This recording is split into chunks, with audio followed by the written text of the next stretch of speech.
Do you have any public speaking tips that we could use for listeners if they want to get better at public speaking and giving presentations? Yeah, I think I have two. This is what the way I kind of think about it is number one, nobody on the other side is there looking for you to fail. So when I think about when I've watched presentations in school, like we've all been in middle school and high school and college watching presentations.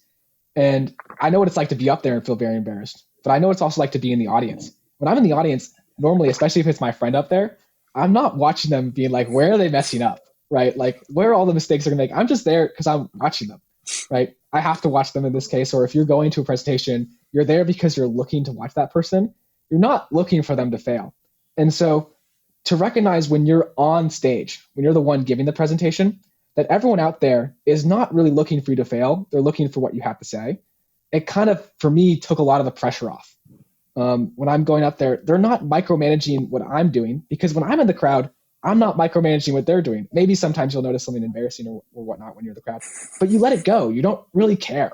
And if you realize that if everyone watches you, like you watch other people's presentations, you kind of start to realize that nobody's really caring about how well you did or whatnot. And so just go up there and talk and do your best. So that was like the first thing that I kind of realized was just that you can just speak just like normal and you can take a deep breath and whatnot. The other one that I think about, this is something that I heard a long time ago, and it really shaped my experience about going into things that make me nervous. And I kind of heard this speech or whatever. It was somebody talking about Olympic athletes. They say, after an Olympic athlete runs their race and gets gold or whatever, and you ask them, how are you feeling before the race? They tend to have this common response. They say, I was just so excited. I was super excited to see what would happen. And if you think about what does excitement feel like? I mean, when you're excited, your heart rate goes up, you get a little queasy. There's like an anticipation of what's about to happen. And then think about how does it feel like to be nervous? Well, when I'm nervous, my heart rate goes up, I get a little queasy, I'm anticipating about what's going to happen. Really feeling nervous and feeling excited are not really different. It's all about the perspective of what you're looking at. When you're nervous, you're worried about what can happen. When you're excited, you're looking forward to what can happen. And I find if I feel nervous, it's because I care. That's really why. If I'm going up there and I'm nervous, it's because I care. I want to do well. I want to put my best foot forward. But that, to me, tells me that I care. And so if I care, why don't I get excited and just try and do my best? Because I know that my audience is not looking for me to fail, looking for me to succeed. They're here because they want to listen to me. So why don't I just do my best and not worry about it? Because by the end of it, it's going to be over and it's going to be done. And so I can just go up there and talk and feel confident in that, knowing that nobody's looking at me for fail, knowing that I'm excited and I care about this. And for me, that takes all the weight off of it and allows me to kind of sink into myself. And so I find myself when I present, I go through this short little cycle where I first stand up there before I start talking and I'm super nervous. But then as I start talking, I remember this is super fun.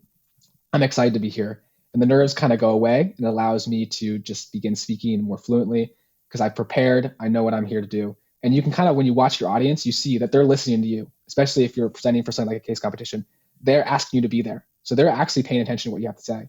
When you realize that they're not, on their phones or whatnot, and they're actually caring what you say, it allows you to relax and kind of think about it as a conversation. So those are my two big tips I'd recommend for public speaking is, think about what it's like to be an audience member and know that if you're nervous, you're excited because you care.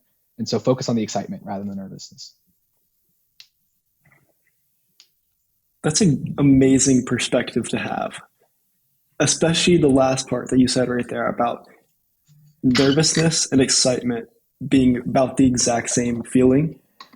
That's something that I started reframing my mindset on and specifically telling myself anytime that I feel like I'm nervous, I'm just super excited. Like, oh yeah, man, this is so fun. I'm so excited to do this podcast with Bryce today. It doesn't matter, like any sort of things like that, where if you just reframe it and tell yourself enough, then you end up getting to a point where anytime you start to feel nervous, you just immediately like, I'm excited. This is great. Mm-hmm. And then you just go for it. It's super cool. Yeah. I think those are some great tips from you.